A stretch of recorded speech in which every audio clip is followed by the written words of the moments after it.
Good afternoon, everybody. May I ask you to take your seats? In the interest of time, we'd like to start now. We need to finish by 6:30 because there is another presentation in here at 6:30. So my name is Carl Reddy. I'm the director of TEFINET. I'm really glad to be with you this afternoon. Today's program will start with an overview of the non-communicable disease burden, and the purpose of hosting this session at the Congress is to actually to inform delegates to the conference how non-communicable diseases are being integrated into field epidemiology training programs. We will hear from the CDC about their efforts to build non-communicable disease capacity, followed by presentations from China, Thailand, and India FETP's experience in establishing specialized NCD training programs. And then I'm particularly excited to share a fireside chat with representatives from the regional networks, EMFNet, AFANET, and SafetyNet. Okay, so without further ado, I'm starting the presentation. Okay, so over the past few decades, there has been a significant shift in the global disease burden of infectious disease. And if you have a look at this slide, you will see the orange lines, right? They are the infectious diseases, and if you look at the slide from 1990, you will see that infectious disease was once a major cause of death. However, deaths from diseases have substantially decreased, as seen by the percentage change in 2021. We have observed, however, a striking increase in deaths from non-communicable diseases like diabetes, neurological disorders, cancer, and cardiovascular disease. This graph shows the number of deaths that occurred in 2021 by causes at the global level. We have the number of deaths in millions on the x-axis and the cause of those deaths listed on the y-axis.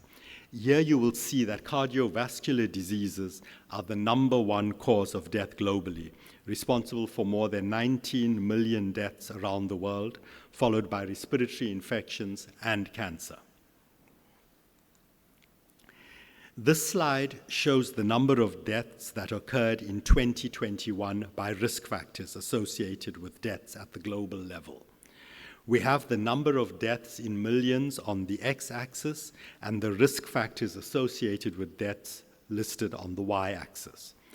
Here we see clearly that high blood pressure is the leading risk factor for all deaths around the world, with almost 11 million deaths followed by air pollution, tobacco use, and dietary risks. Now I would like to talk a little bit about field epidemiology training programs. The main message from this slide is that for the past 40 years, many FETPs have focused on infectious disease, although as we saw from the previous slides, the leading causes of death have now shifted from infectious diseases to NCDs. The importance of addressing NCDs was highlighted during the COVID-19 pandemic, when the data showed that those with existing NCDs were at higher risk of getting COVID-19 and developing complications. We have a brief video developed by our FETP partners. Let's have a look at that brief video, and then we'll move on to the next slide.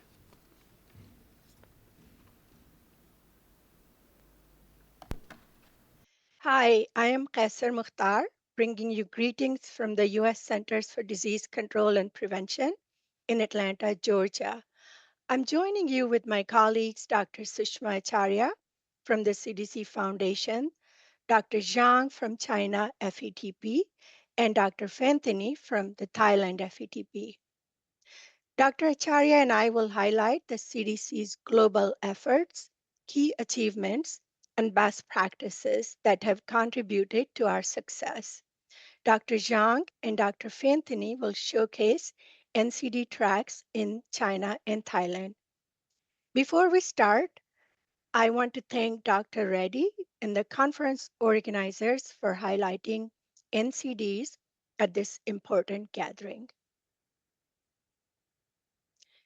Please note our disclaimer: the presentation contents are the responsibility of the speakers and do not necessarily represent the official position of the CDC. As Dr. Reddy pointed out earlier, NCDs are the leading public health threats in the world, killing over 41 million people every year. That is 7 out of 10 global deaths. Cardiovascular diseases alone kill over 19 million people every year, followed by cancer, respiratory diseases, diabetes, and kidney diseases. Unfortunately, 86 of NCD premature deaths happen in low and middle income countries, killing people between the age of 30 and 69. The good news is that it is possible to turn these trends around by improving modifiable NCD risk factors such as high blood pressure, smoking, unhealthy diet, physical activity, and save millions of lives every year. In 2018, we received gift funds from Resolve to Save Lives and Bloomberg Philanthropies to develop FETP's capacity to address NCDs. Our primary charge was to establish specialized NCD advanced tracks as demonstration projects in 4 countries: China, Ethiopia, India, and Thailand. CDC also funded a TEFNET cooperative agreement to support NCD integration globally. We are excited to share the NCD training package and the NCD integration model we have developed and implemented in collaboration with our global partners. In 2020, we defined and prioritized the CDC's role in building NCD capacity through these 4 principles: program implementation, curricula development and training, NCD professional development, and research and publication capacity enhancements in lower and middle income countries. I invite Dr. Acharya to highlight the first 2 principles. Thank you, Dr. Mukhtar. We supported program implementation based on each country's needs while giving them the flexibility to make the decisions about recruitment, selection, and the structure of the cohorts. Together, we established 21 NCD cohorts, graduated 95 NCD trainers, completed more than 400 NCD resident field projects, and hosted 6 technical exchanges with the NCD implementing programs. The backbone of our work really has been developing a sustainable, modernized NCD training package. We developed 10 self-paced online courses and 9 leadership and management modules for trainees, teaching tools for the faculty, workshop toolkits for FETP coordinators, and an online NCD community of practice for all interested in NCDs. We developed 6 self-paced NCD epidemiology courses and posted them on a learning management system. We developed and posted 4 scientific communication courses on the TEFNET website. Writing a scientific manuscript course is available in English, Spanish, and French. These courses are aligned with the training requirements of all 3 tiers at no cost. We also developed 9 leadership and management modules as recorded lectures. Here, we saw analytics for scientific communication courses.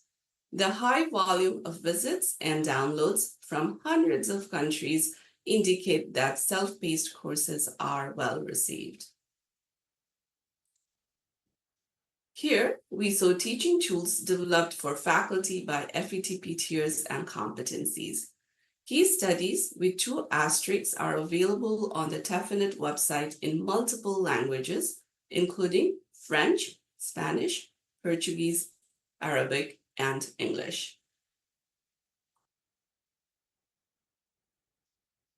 The 5 case studies are suited for analytic epidemiology skills. After developing and piloting materials for trainees and the NCD faculty, we piloted a blending training approach. This approach allows trainees to study the online courses before the workshop and apply these concepts they learned with support from their mentors during the workshops. This model appeals to our trainees and mentors because of its many benefits: convenience, flexibility, and interactivity. We also created an online community of practice offering opportunities to network and access additional NCD epidemiology resources. Developing curricula taught us a lot about instructional design. We had the best results when we provided all content to instructional designers, including quizzes and knowledge checks. To ensure these courses aligned with FETP competencies, we engaged CDC and country mentors in developing and reviewing the content. We secured a learning management system and added certificates of completion for all courses. Now, I invite Dr. Mukhtar to cover the next 2 principles. It is my pleasure to highlight how we enhanced FETP's NCD professional development and research and publication capacity. I will also share our efforts to support the implementation of NCD technical resources and best practices. We offered NCD professional development opportunities for FETP trainees, graduates, and faculty through quarterly symposia, interactive learning sessions, online community of practice, and monthly webinars. We have offered 45 webinars by 31 speakers, and we're delighted to see that they've been popular beyond our expectations, seeing nearly 9,000 participants from 151 countries attend these webinars. Averaging 421 participants per session is humbling, given that we were tasked to work with 4 countries. We're excited about this considerable reach, but getting here took a series of strategic actions. Initially, these webinars were limited to mentors from the 4 implementing countries. In 2022, in collaboration with TEFINET, we opened them to the entire FETP community, including mentors, trainees, and graduates. We implemented social media promotion and reminders, noted participants' feedback, and used their input to plan the webinars. For a well-paced learning experience, we hosted several series and offered certificate of completion for attending most or all sessions in a series. We encouraged active participation through live poll sessions and live poll questions. This year, our speakers went out of their way to create a new tradition by providing written answers to questions because there was no time to answer 90 plus questions in a single session. These documents are posted with the webinar recording as an additional technical resource. A few countries have translated these webinars into local language to train their residents. When our team didn't have travel funds, we still managed to host NCD workshops by recruiting colleagues who plan to attend global and regional meetings. We provided them with teaching material and facilitation guides. Our NCD Cross Collaboration Committee members from 4 countries have enjoyed co-teaching these workshops, and we hope that these traditions will continue in the future. We successfully enhanced CVD research and publication capacity through small grants and the Emerging Authors Programs. Since 2018, 38 mentees from 14 countries have been awarded CVD Small Grant with support from 13 CDC mentors. As we know, peer-reviewed publications offer credibility and a voice within the scientific community. Since 2020, we've enrolled 4 waves of new authors in the Emerging Authors Program. 34 authors from 11 countries and 2 regions have published 33 manuscripts in 7 journals with support from 24 mentors. Additionally, we have published 4 editorials about this program. The authors enrolled in Wave 4 are in various stages of publication, acceptance, peer review, and writing process. Best practices to build research and publication capacity included having a combination of experienced and dedicated mentors, motivated mentees, extensive and ongoing coordination and communication by our team, self-paced courses and professional development webinars as teaching resources, solid technical support throughout the writing process, and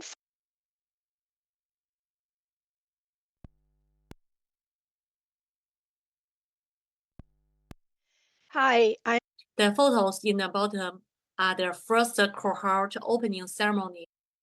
Hi, I am Qaiser Mukhtar, bringing you greetings from the U.S. Centers for Disease Control and Prevention in Atlanta, Georgia. I'm joining you with my colleagues, Dr. Sushma Acharya from the CDC Foundation, Dr. Zhang from China,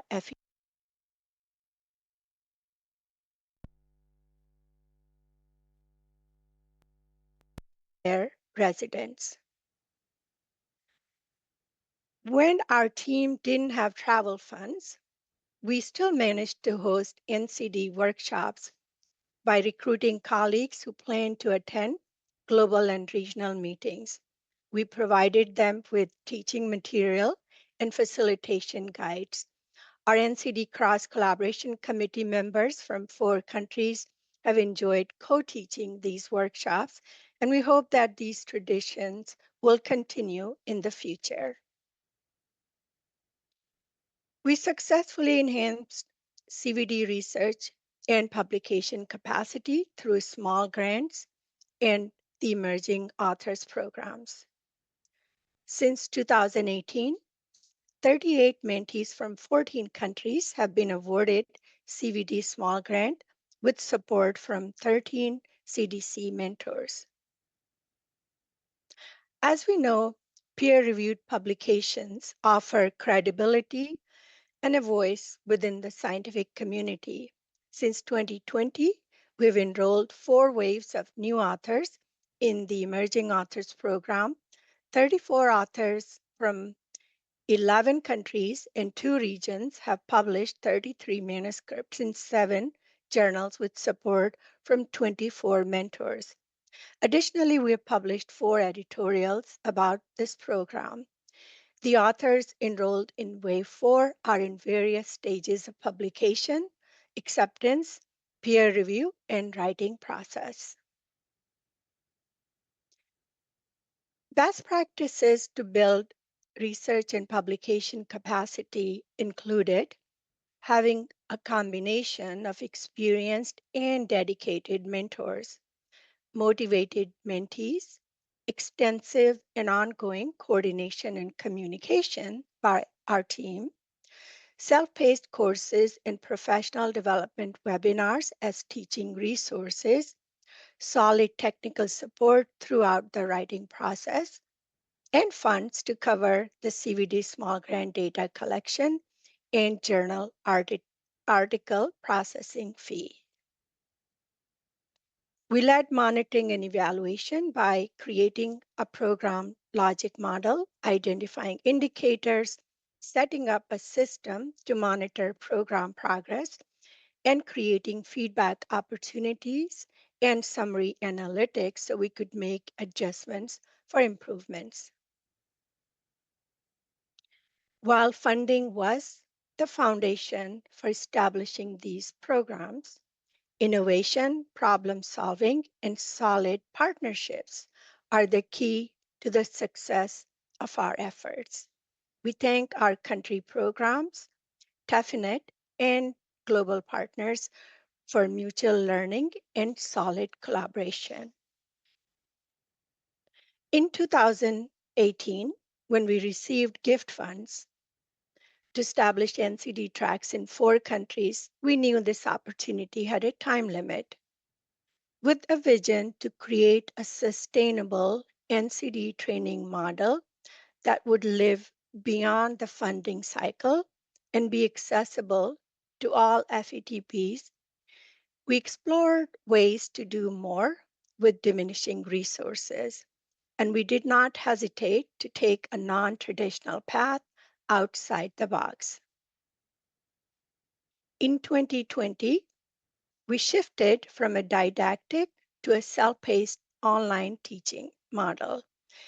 In 2022, we went from the classroom only to a blended training model.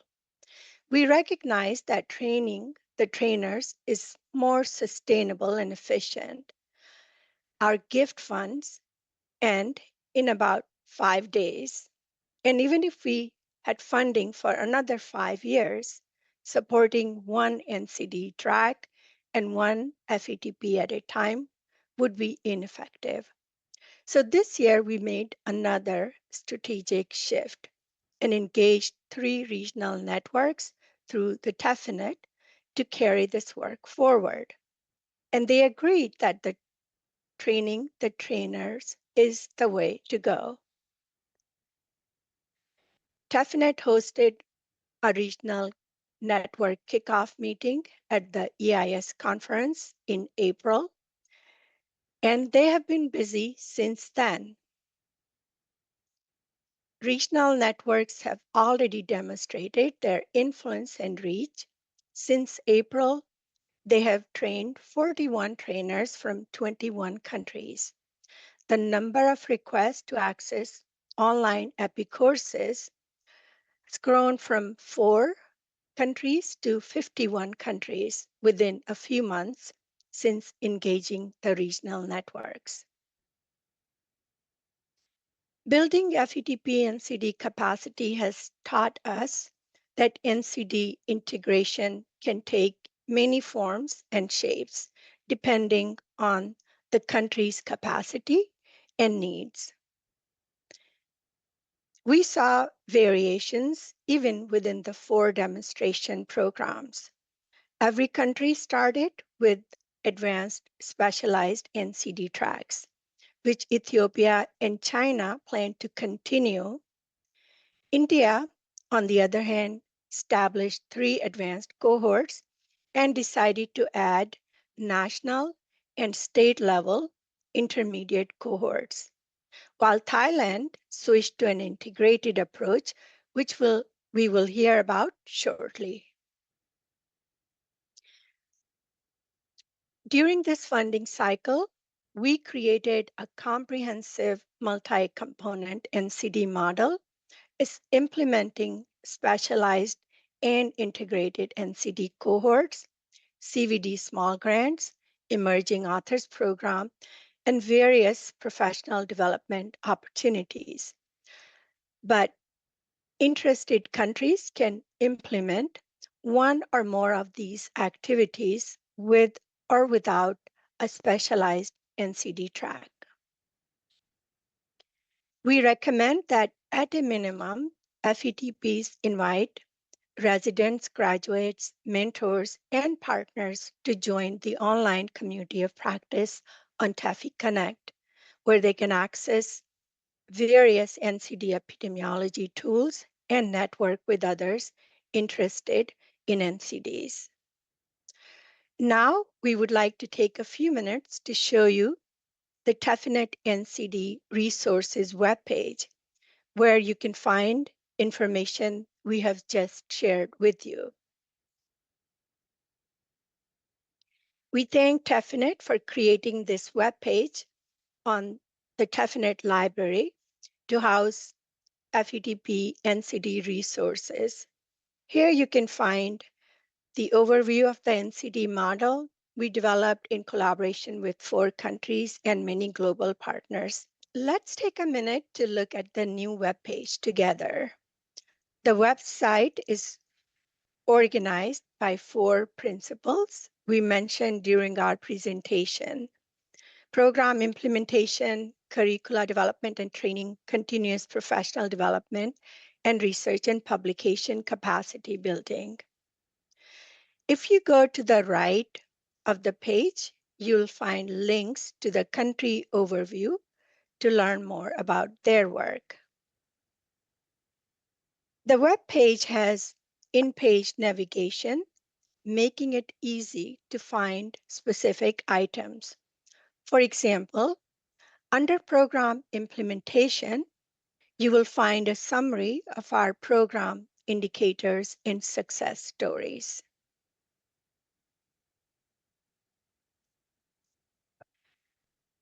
Under continuous professional development, you will find a link to a download document that has a complete list of webinars with video links, the date, title, speakers, number of attendees, and number of countries represented.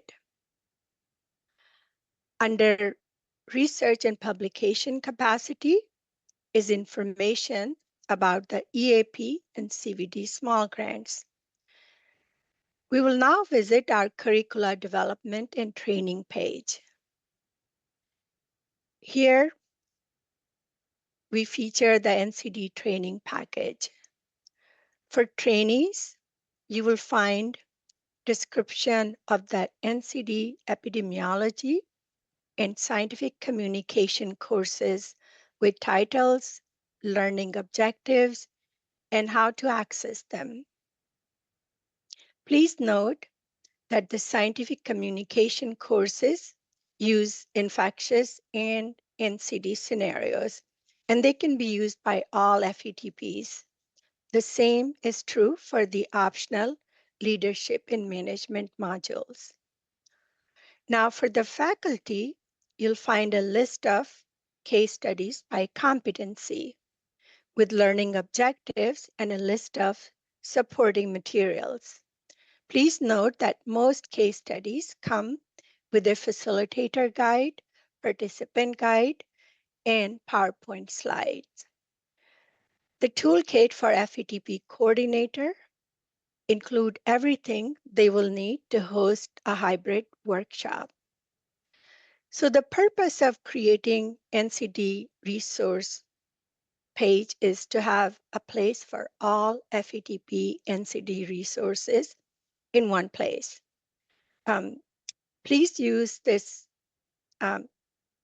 QR code to visit the NCD page and share with others. We thank TEFINET for making it possible to showcase our hard work over the last 5 years we've done with many partners. And this work would not be possible without our partners. We're incredibly grateful for the commitment and leadership of our FETP partners in India, China, Ethiopia, and Thailand. Next, It is my pleasure to invite Dr. Zhang from China FETP, who will highlight China's efforts in establishing NCD advanced level cohorts. Good morning. I'm Li Jiezhang from China Field Epidemiology Training Program. I'm Deputy Director responsible for the advanced FTP training. I would like to briefly introduce China FTP Field Epidemiology Training Program NCD track. China FTP was established in 2001. So At the first we're 3 building, years, you might say that we're WHO building and the ship as UNICEF we sail it. provided fund So supporting we kind of had a slight change of program. So before we go on to the presentation by the China FETP, the Thailand FETP, and the in-person presentation from India, I just want to finish off some of the slides that I had left. So, you know, TEFINET has been supporting NCD capacity building in several ways, right? And our NCD resources page provides a detailed description of the work the CDC team has been doing with partners as described by Dr. Kesa. We have worked with the CDC to develop and promote self-paced online courses and create an online community of practice, as you have seen. We host professional development opportunities such as monthly webinars and workshops. We have supported small grants and co-sponsored a journal supplement in celebration of the second World Field Epidemiology Day. We also asked our FETP members about their NCD training needs and heard loud and clear from them that there is a growing demand for NCD skills. Recently, TEFINET awarded grants to 3 regional networks for NCD integration. AFINET and SafetyNet hosted NCD-focused interactive training for the trainers and introduced them to the NCD training package that CDC has developed, working with 4 countries that you will hear about shortly. In May, 24 participants from 14 countries attended the AFINET training, and in July, 17 trainers from 7 countries attended the SafetyNet training. EMFNet and SafetyNet also developed new NCD content, and EMFNet supported 2 NCD mini-grants, and each network explored NCD integration within their regions.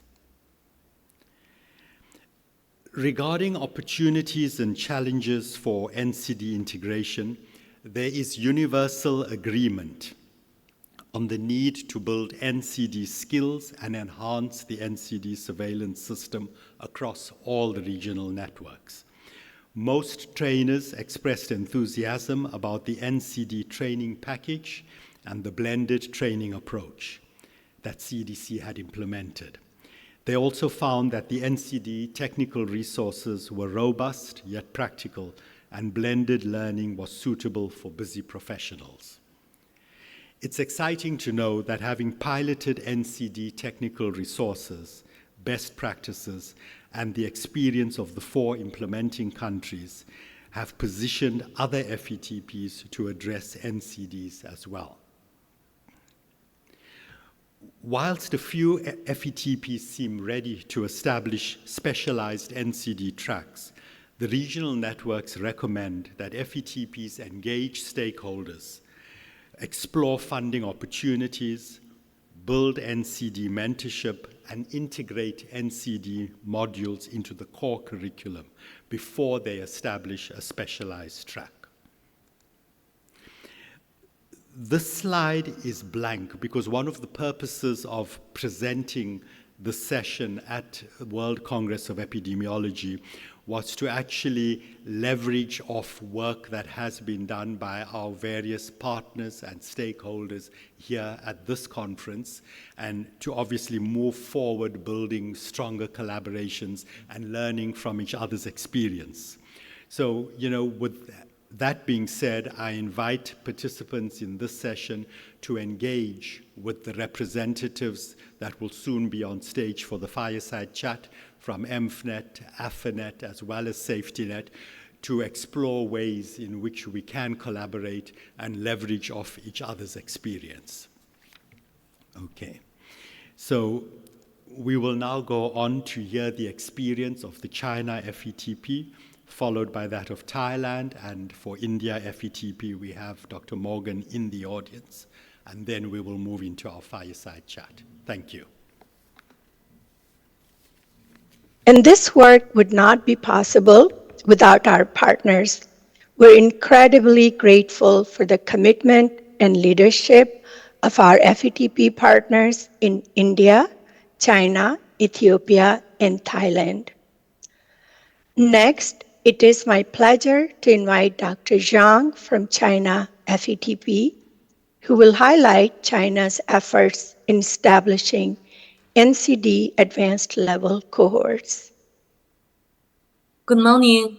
I'm Lijie Zhang from China Field Epidemiology Training Program. I'm a Deputy Director responsible for the advanced FTP training. I would like to briefly introduce China FTP Field Epidemiology Training Program NCD track. China FTP was established in 2001. At the first 3 years, WHO and UNICEF provided fund supporting, and the CDC provided key technical supporting. CFETP is hosted in China CDC. It is a 2-year advanced FETP. The photos in the bottom are the first cohort opening ceremony in 2001 and the first cohort graduate ceremony in 2003. In 2019, with the partners supporting from National Center of Non-Communicable Disease in China CDC, NCD team in US CDC, US CDC Program Office in China, and the Vital Strategy Representative Office in China, we established the NCD track training.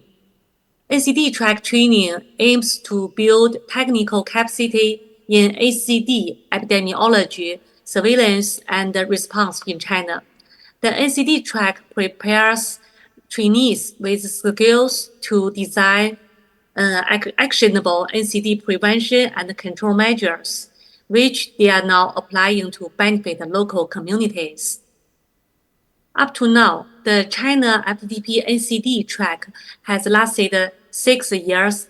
We totally recruited 24 NCD residents.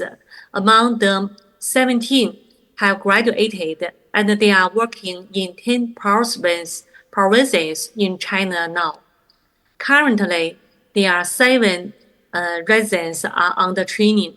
For each cohort, we recruited average 4 residents. The minimum is 2 and the maximum is 6. Among the 24 residents, 5 from China CDC, 8 from provincial CDC, and 10 from municipal CDC, and 1 from college. The 2 of the residents are bachelor degree, 19 are master degree, 3 are doctor degree. From the beginning to August 2024, with the supporting of all the partners, CFETP NCD track has achieved some accomplishments, including total 101 projects.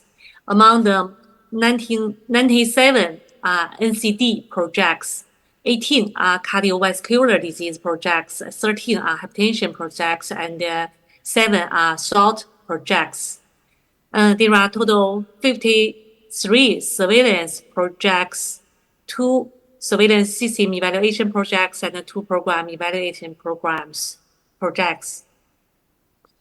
And up to now we have published 26 manuscripts, totally 10 poster presentations and 5 oral presentations in national or international conference. This is this year's China FETP National Conference held in August.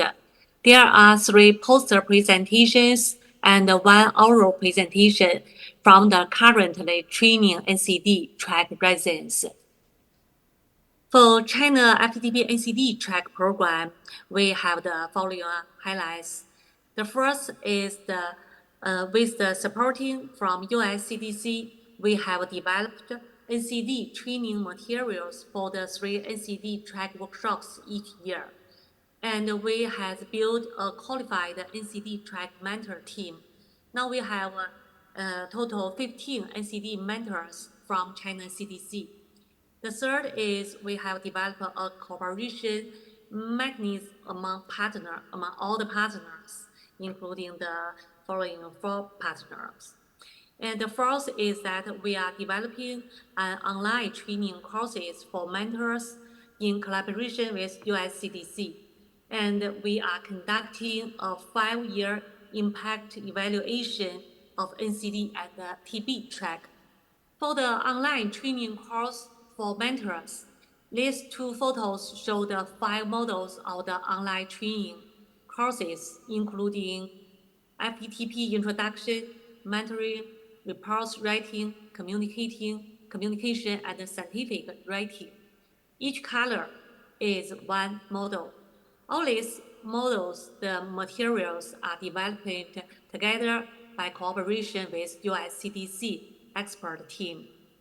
Recently, CFETP are conducting the impact evaluation of NCD and the TB track in China, and now we have totally 35 graduates and 35 supervisors. US CDC and CFETP developed the evaluation protocol, questionnaire, and the interview outline. We established the online questionnaire for the quantity survey, and we conducted the online interview for the quality survey. Now we are analyzing the results, and we plan to publish the impact evaluation results. These photos we are interviewing the graduates of HGD track and their supervisors online. Now CFTP is still facing some challenges. The first is the capacity to write scientific manuscript, and communication with other countries in English still need to be further improved. The second is NCD is still an important public health problem in China, so China needs more professional staff on NCD. We will continue to recruit NCD track residents in the following years. By the 6 years training activities, the lessons we had learned is the cooperation with US CDC headquarters and the US CDC program office in China have improved the training quality. Our partners provide professional training materials, documents, and videos for the training, and provide suggestions for residence projects and surveillance analysis. The experts guide the residents online or in person.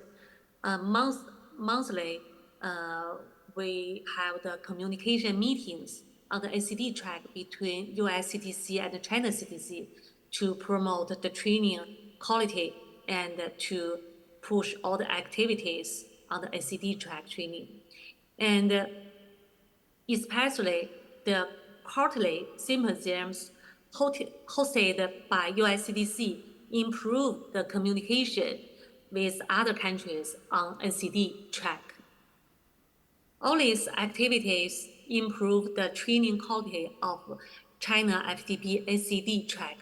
So I would like to thank all the partners for their great supporting and contribution to China FTP NCD track training. Thanks for your attention. I next present Dr. Fenthini from Thailand FETP. She will share Thailand's journey in building NCD capacity from the advanced cohorts to an integrated approach. Over to you, Dr. Fantini. So, hello everyone. I'm Dr. Pantani, Director of FETP Thailand.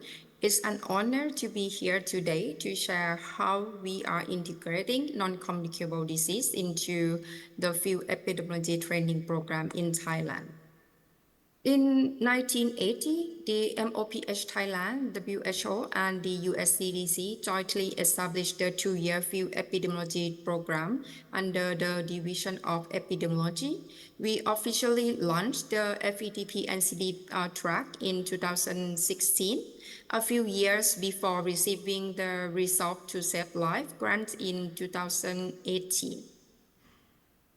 From learning by doing concept, NCD was incorporated in FETP curriculum by conducting two major requirements, which are health situational analysis and research in NCD topics. NCD learning experiences which we provide to our residents are NCD clips, NCD workshop, which let our resident work on NCD case study, conducting health situational analysis and research on NCD topic, and also opportunity to collaborate with the Division of Non-Communicable Disease.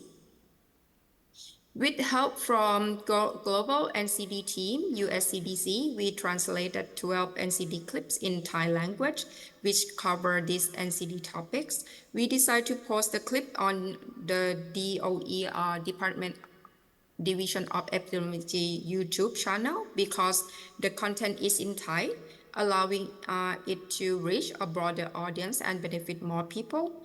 While the advanced level training accommodate fewer were than 10 trainees per year, the intermediate level program, which overseen by another unit within Division of Epidemiology, serves around 100 trainees annually. And we also translate these 7 case studies to use in NCD workshop. This material can assist in applying epi knowledge to deal with NCD problem. In order to have a successful FETP program, you must have a good mentor, good mentee, and good field project. So let's focus on good field project.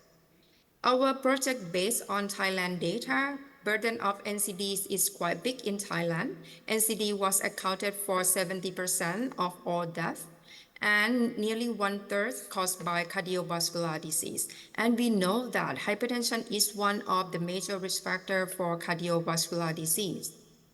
So most of our NCD project focus on hypertension, SALT, and surveillance evaluation, and also program evaluation. From National Health Exam Survey, we can categorize status of hypertension into 2 big groups, which are diagnosed hypertension and undiagnosed hypertension. The biggest proportion is undiagnosed hypertension, which accounted for 45% in total and was extrapolated to 6 million among Thai population. The diagnosed hypertension can be categorized into 3 subgroups, which are controlled, uncontrolled, and untreated hypertension. To address undiagnosed hypertension, we are focusing on two groups. First, individuals who have visited the hospital, and second, those who have not. For the group that visited the hospital, our goal is to improve the diagnosis of hypertension through the project Enhancing Hypertension Diagnosis in Hospital. This project involves a systematic detection and follow-up program, which has shown promising results. Based on this success, we have engaged with the Division of Non-Communicable Disease, the implementer of the National NCD program, to expand the Enhanced Hypertension Diagnosis program to 7 hospitals.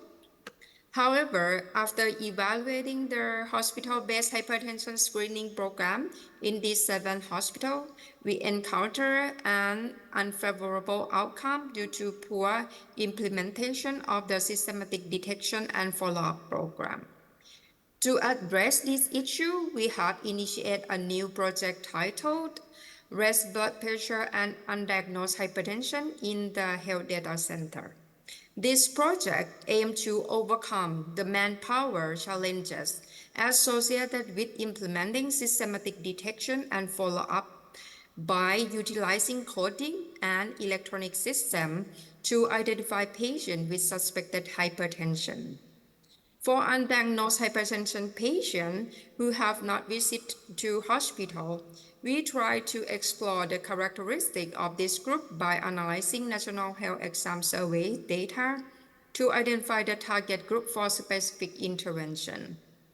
During the implementation of home blood pressure monitoring, we curious about the quality of home blood pressure monitoring in low resort setting, which most patients could not afford BP device. So we did the evaluation and found that it's not real home blood pressure monitoring, but it's actually a health volunteer blood pressure monitoring. For uncontrolled hypertension, study on blood pressure control and associated factor, as well as characteristics of newly diagnosed patients, help identify target groups of our intervention. You can see that our research or topic focus heavily on undiagnosed hypertension due to the bigger burden and fewer players in this sector compared to uncontrolled hypertension, which many clinicians are highly interested in. Sometimes our hypertension research began because we noticed some unusual data, which led us to investigate further. For example, we discovered that many stroke patients have no prior record of hypertension or high blood pressure, so we looked into confirming the hypertension status, the chance of hypertension screening, did they miss it, and the characteristic of newly diagnosed stroke patient. Another example, community hypertension screening coverage was nearly 90% in Thailand, but majority of newly diagnosed hypertension patients did not come from this screening. So we investigate the efficiency of hypertension screening system, which recorded in National Health Database. In area of surveillance and program evaluation, we conduct surveillance evaluation of acute coronary syndromes, stroke reporting system, chronic underlying of COVID patients, evaluation and cost analysis of Thailand Global Heart Package. For salt, the major contributing factor for high blood pressure, we did study of change of sodium content in packaged food over 5 years, availability and price of low sodium condiment and instant noodles. For other areas, we did the factor associated with tobacco cessation among smokers, influence of digital marketing on fast food and sugar sweetened beverage consumption, air pollution and morbidity of acute cardiopulmonary disease. FETP Thailand is currently training its 45th cohort. In cohort 30 and 31st, NCD-related work accounted for just 0 to 5% of the 5 major requirements. The first dedicated NCD cohort began with a batch 37th in 2016. By 2020, the NCD track was integrated into the curriculum, encouraging trainees to complete at least one NCD project. In 2023, it became mandatory for all trainees. By batch 43, this year, NCD-related project has risen significantly to 27%. Incorporating NCDs into FETP curriculum has been a crucial step toward addressing the growing burden of NCD, and we are confident that this integration will continue to strengthen the capacity of our public health workforce to tackle these pressing challenges. Thank you. Thank you, Dr. Zhang and Dr. Anthony, for your exceptional leadership and collaboration. We also thank China, Ethiopia, India, and Thailand FETP officials, mentors, and trainees for their contribution to building NCD capacity. Their experience and insight will serve to inform others who are thinking about NCD integration. Finally, we thank the conference organizers for giving us the opportunity to highlight how we are building NCD capacity and integrating NCDs into the field epidemiology training programs. Thanks. Okay, so thank you very much to Dr. Kesar, Dr. Sushma, the China FETP and the Thailand FETP. We are privileged to have Dr. Morgan in the room this afternoon. He's a consultant with SafetyNet and from the Indian FETP, and he's going to present to us in person on the experience of India FETP with NCD integration. Welcome, Dr. Morgan. Slide changer is this one.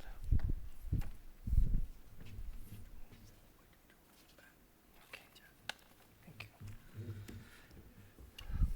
So, very good evening, everyone, and myself, Dr. Morgan, and I'm faculty under Field Epidemiology Training Program, India. I'm here to represent ICMR, National Institute of Epidemiology in India. I'm going to share India's experience of conducting FETP tracks for NCDs. So our institute in India has been training field epidemiologists over 2 decades, as seen in the timeline. We have advanced FETP training programs that culminate with awarding of degrees like Masters in Applied Epidemiology and Masters in Public Health, wherein the trainees are full-time deputed candidates from Ministries of Health at the subnational level. More recently, since 2018, we have offered in-service courses which results in awarding a fellowship certificate. We began our advanced FETP track with NCD focus from 2018 and intermediate program with NCD focus from 2021. So, to summarize, in India, we have dedicated NCD tracks at the advanced level and 1 year intermediate level. In addition, we also have courses which have integrated NCD into the training curriculum, and we have piloted this in-state integrated model in 2 states, namely Odisha and Chhattisgarh. So coming to the hot question, why do we need FETP NCD? We know that global burden of NCDs is very high. Over 70% of global mortality is due to the NCDs, and in India, the picture is very similar. Another reason, in the recent COVID-19 pandemic, we saw that mortality, hospitalizations, ICU admissions, and severity of disease was much higher in the individuals with pre-existing NCDs or NCD risk factors. Also, looking at the health system delivery in India, there are several verticals for NCDs and communicable disease programs. So, the workforce that was trained in FETPs earlier over the decades with predominance in infectious disease could not contribute much to the NCD control. So, ICMR being the agency that closely works with the health system and strengthening, we try to analyze the key challenges that were faced while delivering the NCD programs in India. Firstly, we found that NCD programs routinely collect huge data that was not analyzed routinely, and the governments could not make any data-driven decisions. Secondly, the implementation of key strategies like screening, treatment initiation, follow-ups, supply of drugs and diagnostics were not systematically evaluated. Finally, the other challenges was lack of implementation research, and which was crucial to advocate human resource and other resource regarding the implementation research. When we look closer at challenges, we found that the skills required to address these challenges were not new to us. Data analysis, program evaluation, and epidemiological research are actually the core competencies of FETPs, which I've been focusing on. So we realized that FETP program with the focus on NCDs could be a real solution. So after deliberation, we decided that core CALs for FETP NCDs could be very similar to EAS courses, focusing on program evaluation analysis, conducting field investigation and advanced epidemiological studies, with the dissemination of findings through manuscript or conferences or to the government stakeholders. The FETP NCD courses in India is a hybrid model with in-person contact sessions and webinars to cover the other topics. Most of the learning happens in the field during the projects and investigations. We have a mentor-mentee ratio of 1:3 for advanced and 1:5 for intermediate level, with at least one field mentoring visits by mentors. We also provide a small amount of funds to support the data collection activities during the field projects. So currently, where are we in training epidemiologists in NCDs in India? As of 2024, we have completed 3 advanced cohorts with NCD domain and 2 cohorts in intermediate FETP. We trained 17 officers in advanced and 43 in intermediate cohorts. As mentioned earlier, the in-state model has an integrated curriculum which we teach skills pertaining to both infectious disease and NCDs. Our plan is to train the 1 epidemiologist per district and complete all the districts in state by 2 to 3 years. In line with our endeavors, we train 1 epidemiologist in 33% of the districts in state of Chhattisgarh, which is centrally located in India. Similarly, in eastern state Odisha, we trained 20 officers from 20 districts, and the common for the state cohorts was the officers were trained both in infectious disease and NCDs. In total, we have trained over 90 epidemiologists in NCDs in last 5 years. So coming to the key achievements, some key projects conducted by intermediate FETP NCD includes hypertension and diabetes program evaluation over 25 districts of India, which found critical gaps in drug refill visits, clinical inertia, supply chain issues. Secondly, the coverage of opportunistic screening was assessed, wherein the trainees studied the proportion screened for hypertension among the eligible OPDs attending the public health systems. Thirdly, the medication adherence for type 2 diabetes mellitus during their follow-up was assessed in approximately 25 districts in India. So over the years, our trainees have presented several national and international fora. These include Global TEFINET Conference in 2022 and SafetyNet Conference in Australia. Overall, in past 5 years, we completed 200 plus NCD projects with 8 publications, 20 plus conference disseminations with recognitions including GLANS and EAP. I would like to highlight some examples of how studies were done in India by the NCD officers. So based on the diabetes program evaluation, our trainee found that the low levels of opportunistic screening for diabetes were related to testing charges or fee that individuals were paying to the health facility during the screening process. Following the evaluation, the corporation waived of the charges, and now there is no fee for undergoing the NCD screening, followed by which they documented the increasing screening of NCDs. During the same evaluation, another trainee found that there were either NCD clinics which were sanctioned or found that clinics were understaffed. When findings were discussed with the local stakeholders, they established fully staffed NCD clinics at 3 sub-district level and community health centers. During an evaluation in Madhya Pradesh, which is central state of India, with the quality improvement project, our trainee found that the root cause for the poor proportion of follow-up visits for hypertension was due to the poor linkage of incentives to the community health workers. So this was because of the lack of regular disbursement of incentives for the home visits. The lack of regular disbursement was in turn because of the records of home visits. So based on the PDSAs, with simple intervention of record maintenance, the officer have documented increase in follow-up visits for hypertension and further increase in BP control. So another officer in southern India improved the proportion of VIA positive women undergoing colposcopy by telephonically calling the woman and arranging for follow-up through community health workers and staff nurses, which is the existing part of the health system. So given the epidemiological transition and growing burden of NCDs, we realized that need for integrate NCDs with FETPs.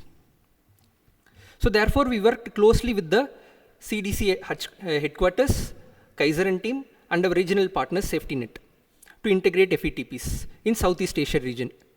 So continuing with Dr. Kal Reddy's point, in 2021, we did a training for trainers of workshop for faculty from 6 plus Southeast Asian countries on implementing NCD courses through their existing FETP.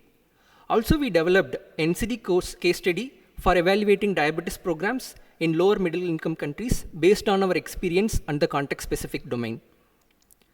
So in conclusion, I would like to say that FETPs can decide whether they would have a separate track for NCD or an integrated track with the existing communicable disease program.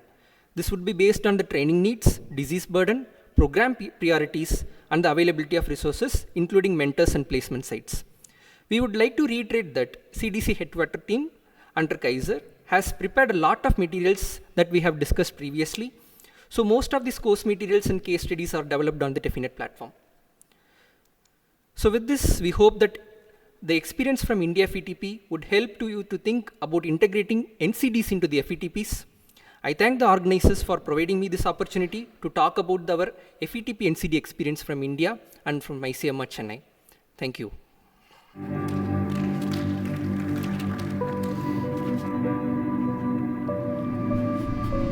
Infectious diseases used to be the leading cause of death and disability, but that is no longer the case. Over the past few decades, noncommunicable diseases, or NCDs, such as cardiovascular disease, diabetes, chronic lung disease, hypertension, and obesity, a major NCD risk factor, account for over 2/3 of the global burden of disease and 73% of all deaths. Cardiovascular diseases are the #1 cause of death, killing more than 18 million people every year. COVID-19 has shown that we can no longer neglect the looming presence of NCDs.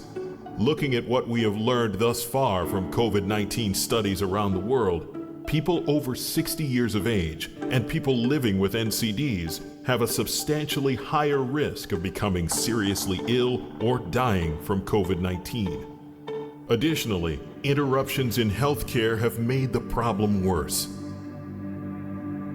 Fortunately, the Field Epidemiology Training Program, or FETPs, are responding to COVID-19 on the front lines through contact tracing, data collection and analysis, and screening. However, they do not have the tools and training needed to address NCDs specifically. And maybe there needs to be guidance documents for FETPs, right, to kind of stimulate them to incorporate, because the truth of the matter, COVID-19 is the ideal opportunity, right? Secondly, many developing countries are sitting on an iceberg of non-communicable disease. It's a health priority that's often ignored in many developing countries because infectious disease calls more attention.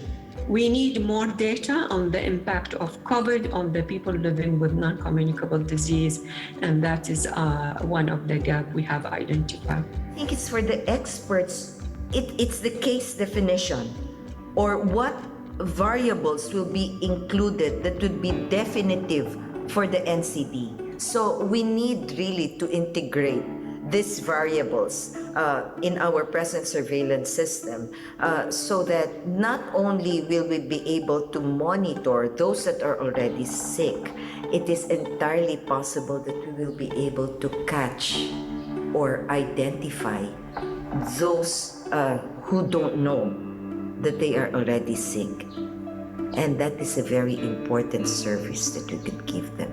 To encourage and support involvement of FETPs in the fight against NCDs in the midst of the pandemic response, the Centers for Disease Control and Prevention and RTI International are developing the NCD COVID-19 Toolkit. The toolkit, with newly created training exercises, is designed to increase knowledge and raise awareness of the impact of infectious diseases and non-communicable diseases, which coupled together can lead to more serious health problems. The toolkit exercises will help trainees develop skills needed to integrate NCD investigation into COVID-19 response duties while reinforcing best practices for infectious disease control. They will highlight areas for investigation, such as impacts to healthcare by the pandemic, looking at disruptions, but also alternative ways of providing care.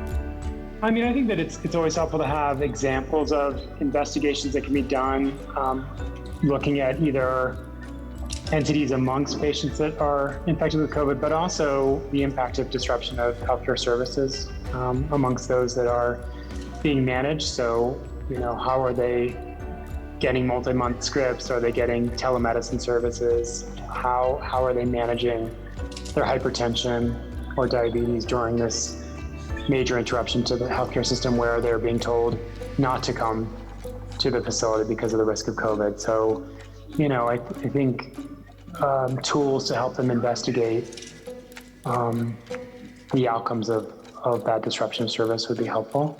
Adding an NCD focus to field epidemiology activities will give FETP residents more opportunity to produce data needed for wider research into NCDs and COVID-19. This understanding is vital for rebuilding health systems for future resilience, for advancing health equity, and for improving the health of people everywhere.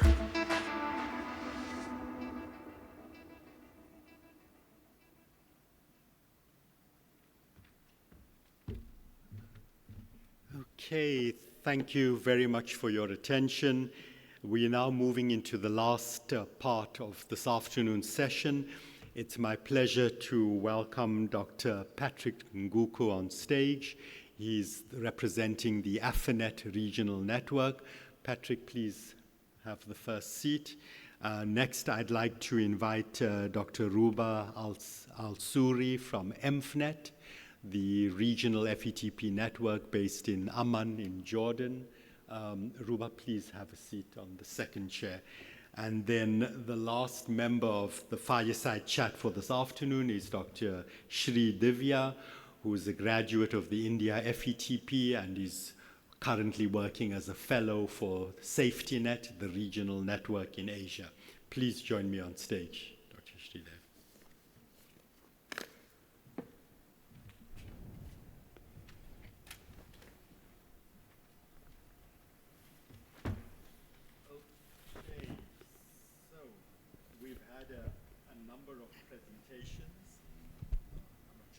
Working, if you can hear me. Yes. Yeah, that's better. So we've had a number of presentations, and now it's the last session just to think of the future, how we are moving forward, what is the thinking of the regional networks on how to further integrate NCDs into FETPs in your region, right? So I have a number of prompts, and maybe I'll start with Dr. Patrick.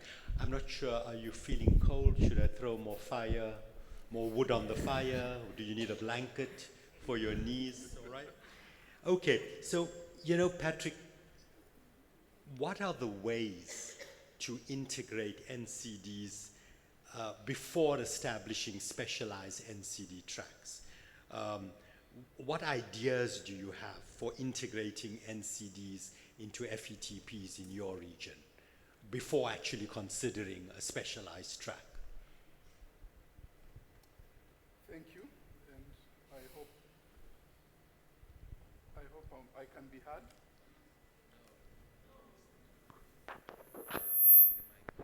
Let me try and integrate better. Is this better? Okay. That's it. Yeah. We can hear you. Number 8. Yeah. At least I can remember my. Thank you. Thank you, Carl, and thanks to the audience for staying this far. It's 6 p.m. and it's Cape Town, and you're still here. No doubt, discussing a very, very important aspect of what we do as field epidemiologists. I think the idea of FELTPs focusing on what the greatest causes of disability, disease, and death in a country and in a region is very important. And as we've heard, NCDs are a major cause of disability, disease, and death all over the world, indeed overtaking infectious diseases.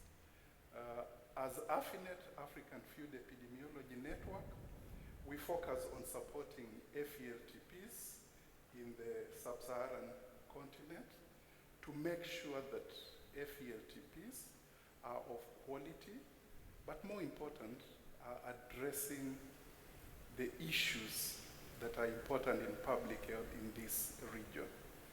And as a graduate of FELTP, the focus is to build competencies, the required skills, attitudes and knowledge to ensure that we are addressing the most important aspects of public health in the region and in the countries. And really we've had very good example from India, China and Thailand on what they are doing in terms of integrating. I think we really want to thank TEFINET and the US CDC for creating this platform with blended modules for NCDs to help with the knowledge aspect, but also the guidance on how to deal with the project implementation aspect, but also the mentoring and also suggestions on the field side. So as a region, knowing the core learning activities for FELTP, we've pushed hard to make sure that residents are mentored and are focusing on surveillance activities, whether it's designing, whether it's evaluating, whether it's analyzing projects that are related with NCDs, whether it's cancer, whether it's diabetes or hypertension. A number of residents have been guided in terms of planned studies on risk factors for the leading non-communicable diseases, and there are very good guidelines from TEFINET and the CDC collaboration.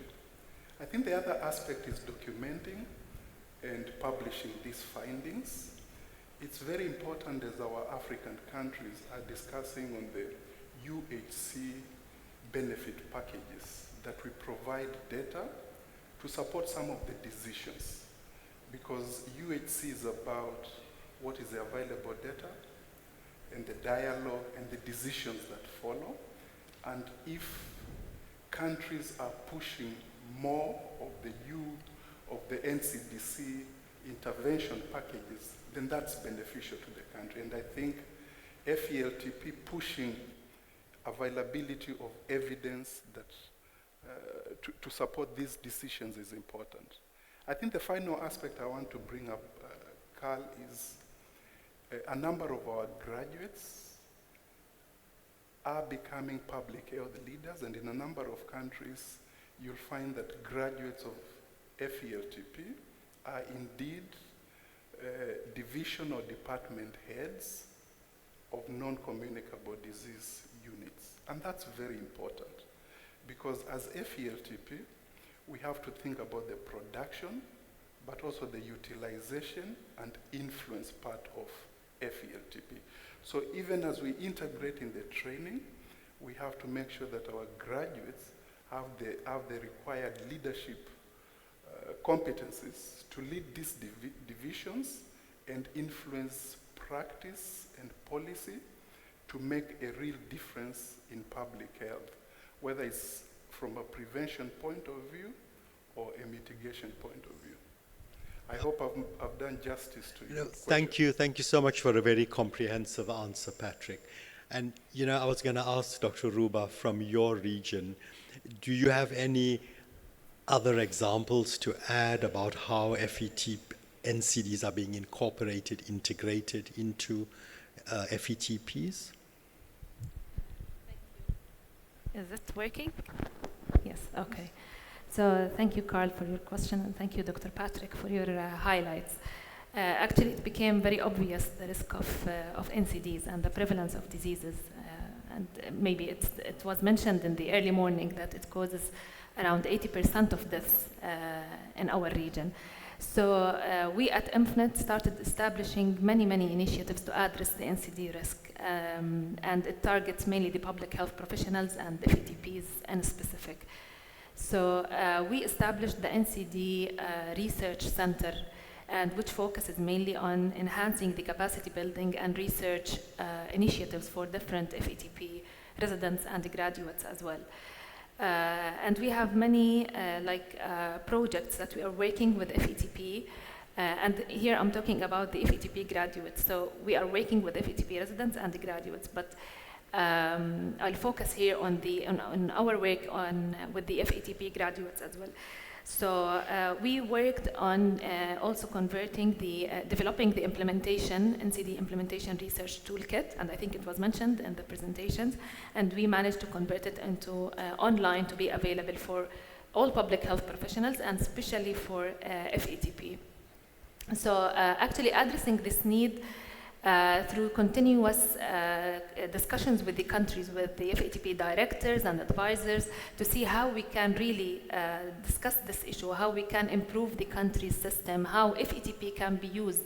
Because we always say that FATP is not just a training, it's a service provider. So it's not only about the communicable diseases.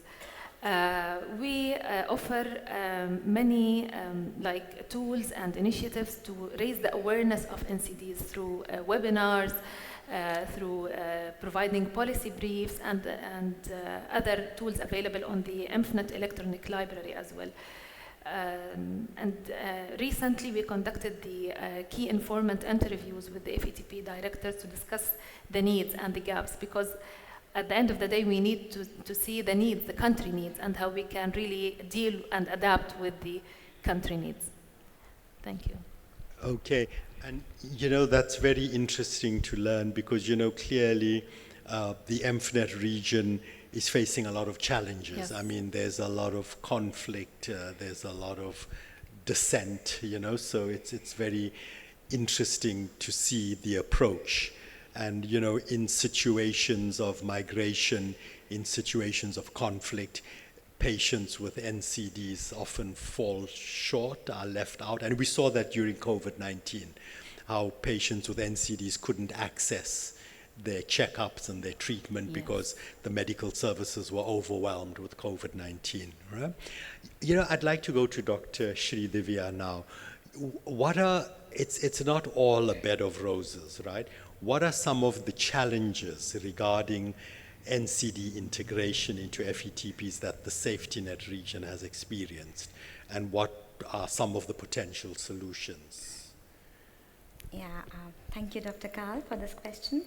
So safety net supports FETPs in the Southeast Asia and the Asia Pacific region. So safety net received the Definite NCD grant in 2024. And since then, we have conducted webinars and training of trainers. And in that training of trainers, we had an evaluation, and we had a discussion with all the representatives where we came up with all the challenges. We got acquainted with the challenges. So some of the main challenges that were highlighted were the access to NCD resources, which I think will be addressed with the Definite sharing the resources on the Definite NCD page, which has been developed. But also countries said that English is not their primary language. So countries need these materials to be translated in their local language, like in Vietnamese, to train their FETP residents. So that came out as a big challenge. And I think we might need to support these countries in the region to translate them. And also training, building a pool of mentors, and also developing case studies which are very context appropriate. Right now we have case studies which might not be very specific to our region. So SafetyNet, as Dr. Morgan highlighted, has developed one case study on evaluating a diabetes control program. So SafetyNet is planning to build more case studies so that it is context and region appropriate, and it can help the FETPs in our region. Okay, thank you for that. It occurred to me that, obviously it's very useful to have field placement sites that are NCD focused, or that are NCDs, right? Are there any examples, I mean, this is open to all three of you, are there any examples in your region of FETPs that have NCD field placement sites for trainees? Maybe we'll start with Patrick, if you can give us some examples. Yeah, thank you, Carl. First of all, let me thank definite for the support you gave AFINET in terms of, in May, in training a number of our resident advisors on the NCD modules. That's very timely. But also to give the setting, I mean, 1 to 2 out of every 7 persons with hypertension has uncontrolled BP. And 5 to 10% of our adult population in the African setting are diabetic. So it's a huge problem. Most of the ministries nationally and subnationally have non-communicable disease units or divisions or departments. And naturally, those are the best placement sites. They will provide opportunities for data, for strengthening surveillance activities, but also for planned studies. So those naturally are our field sites.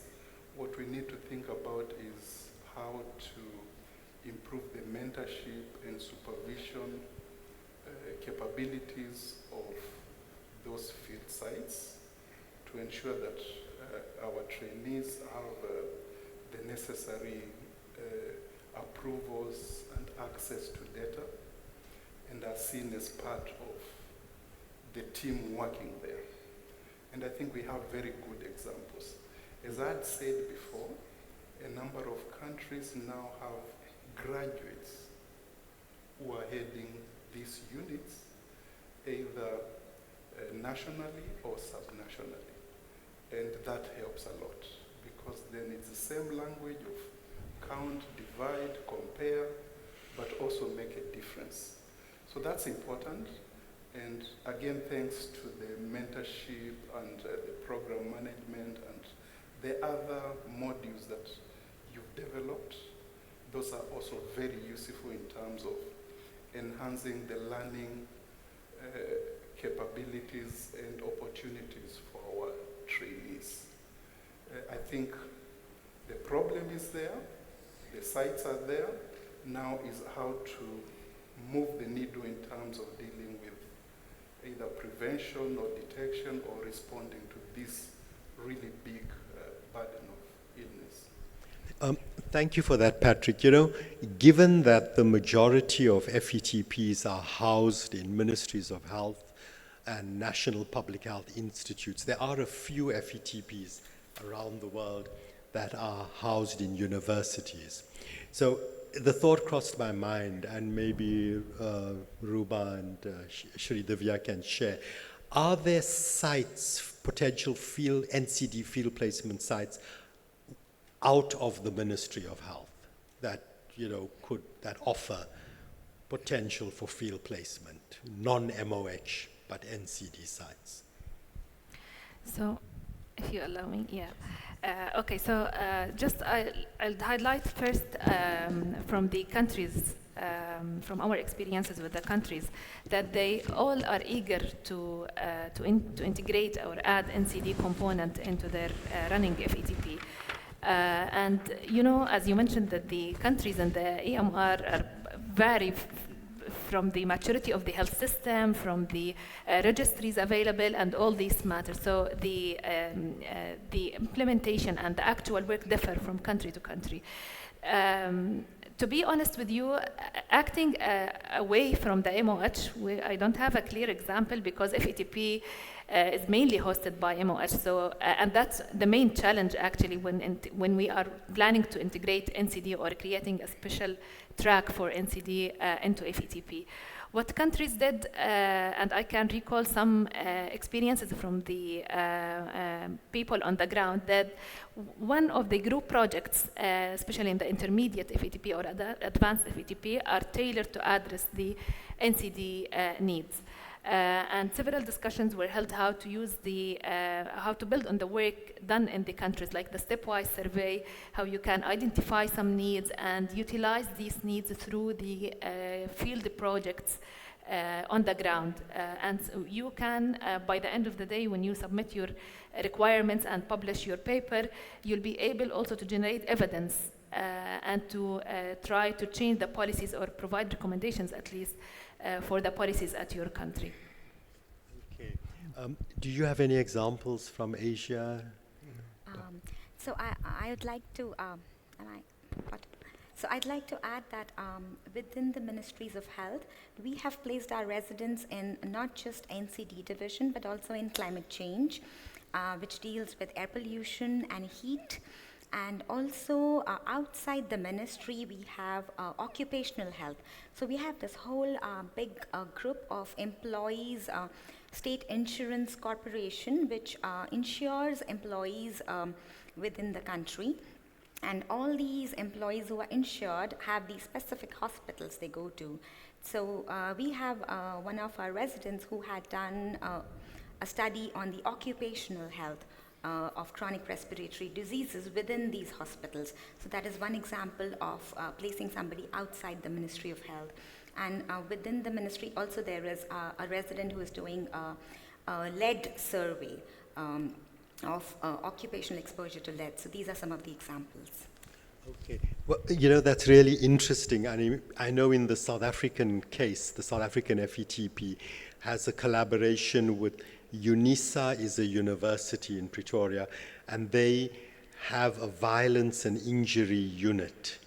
So, for example, a resident gets attached to this unit and then, for example, has access to data about road traffic accidents, right? And of course, residents are also placed at the National Cancer Registry, which is actually part of the Ministry of Health in any case. And I know there was also a collaboration with an NGO that works in violence and injury. And because, you know, for example, a big challenge in South Africa is, I keep on forgetting I'm here, I'm right here. So is, for example, fires in informal settlements. You know, a lot of people in informal settlements use primer stoves and gas stoves, and then in the winter, fires are common, and you can imagine how devastating they are. So, you know, there have been residents placed at this violence and injury unit studying, working on such phenomena to attain their competencies. You know, I think this is a really interesting discussion. I mean, there's a lot of good points that have been raised, but I'm also aware of time. And in the interest of time, I would like to give the audience an opportunity to ask questions. So there is a microphone out there in the middle. So please, if you have any questions that our fireside chat members can help answer, please do come up to the microphone and ask your question. I think. Dr. Carl, yes, please. As they prepare for the questions, one other field site that we've tried with the university is there is a project on community action against non-communicable diseases, and it has allowed us to place residents in this project that really works at increasing the screening at PHC level, particularly for men, because in some countries, PHC is considered, you know, maternal child health. So how do we work with the communities to increase the screening, but also to make sure that the drug supply and those type of things are also addressed as per the WHO PHC package. So I think that's a good example of residents working with the university at community level to push sort of those screening efforts. Excellent, thank you for that. Please don't trip over running to the microphone. Dr. Morgan, you look like you had a question.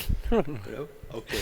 Please, are there any questions for our fireside participants? I see a colleague coming up to the microphone. Yeah, good evening, everyone. I'm Bayom Mirabel from the Cameroon Field Epidemiology Training Program, specifically the Frontline Bureau. We know the FATP program trains those 3 levels, and the frontline level is that level that might grab a pool of surveillance officers to be trained. And I'm so interested in integrating the NCD into the FATP. But I was wondering if TEFINET drifted its attention out of the front line and focusing more on the advanced and intermediate. What if it was possible for these resources in the TEFINET to tackle also packages for the frontline level that will pull a group of persons that are trained usually? You know, the cohorts for frontline are more than that of the intermediate and advanced, and this will really have an impact in trying to identify NCDs that will be treated appropriately. So that's just what I wanted to pick up. Nice, thank you. Okay, thank you for the question. You know, FETP training is premised on the pyramidal model, with the frontline being at the lower end of the pyramid, then intermediate, and then advanced. And of course, the advantage of pyramidal training is that you sort of get to know the abilities of the trained cohorts and to see who is interested and available and who would make a good trainee for the next level. It allows you to filter your trainees, right? And there is certainly a lot of focus on frontline, because frontline is a mechanism of rapidly providing people with the field epidemiology skills. With the Zika outbreak in Latin America a few years ago, frontline was used as the vehicle to rapidly train MOH staff at district level to deal with the Zika outbreak. Recently, frontline, there's a frontline focused on One Health. So a curriculum has been developed for One Health frontline. Mentors have been trained specifically for this One Health frontline. So frontline is definitely very much the flavor of the month, the vogue, the way to go to rapidly train and provide those skills. And remember, whilst there are frontline curricula for standard frontline, for One Health frontline, nothing stops FETPs designing or tweaking frontline to suit their needs, all right? So clearly there can be frontlines developed based on NCDs. There can be NCD-focused frontlines developed, right? There have been frontlines developed specifically, I know in the South African example, for surveillance officers and infection control officers, because it was felt that they needed some upskilling, some upgrading, and the frontline was focused on that. So certainly there can be frontline focused on NCD. Dr. Kesa, I think you might have a comment. We can't hear Dr. Kesa right now. Maybe you're on mute. No. That's better. That's better. Thank you. Thank you so much for that great question. The answer is yes. We had this conversation at the EIS conference in 2023, and since then you'll be happy to know that the NCD material we have available also includes the frontline FETPs. I'll be happy to walk you through the material anytime. Just reach out to us. Thanks. Thank you, Dr. Kesa. The second colleague, your question, please. Thank you. My name is Nangoma Hambote from Zambia. So looking at the time limit that we have for Field Epidemiology program, sometimes with NCDs, it takes a bit of time for us to really see the complications. So does, I would say, Field Epidemiology consider maybe extending the time period for maybe students to do more of like prospective cohort studies? I'm speaking maybe from a background of looking at lead poisoning. Sometimes and all these occupational hazards, the effect is not immediate. It takes quite a long period. Thank you. Sure, thank you for that. You know, would anybody like to? Yes. Actually, the FETP is about teaching skills and building your competencies.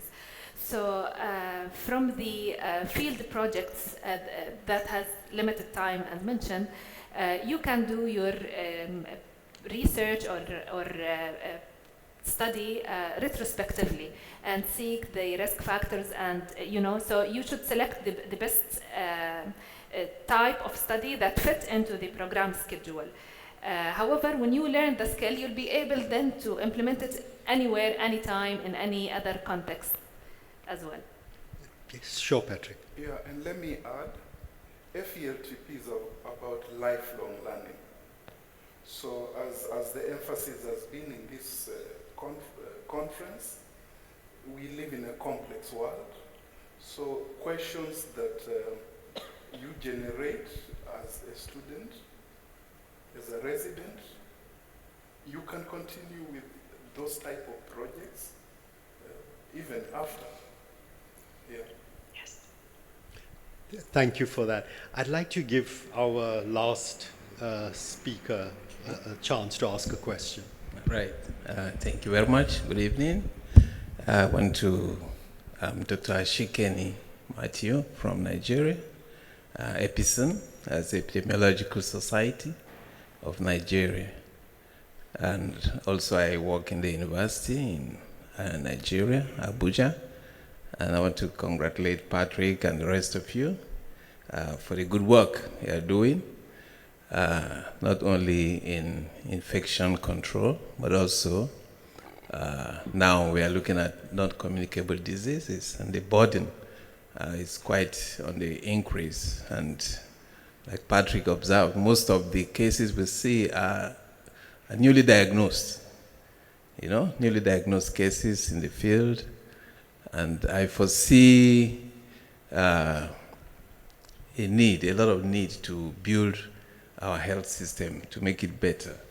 And the work the field epidemiologists will be doing will bring a lot of issues to the forefront. Patrick mentioned the primary healthcare facilities and all that. You know that most of these cases will need chronic cases. They need continuous, refills, medication, monitoring, and I see a lot of build-up that will help the health system to improve. I want to know if, as you plan this, is there also a plan to support the health system in most of our countries, which, is very, very weak, especially at the community level.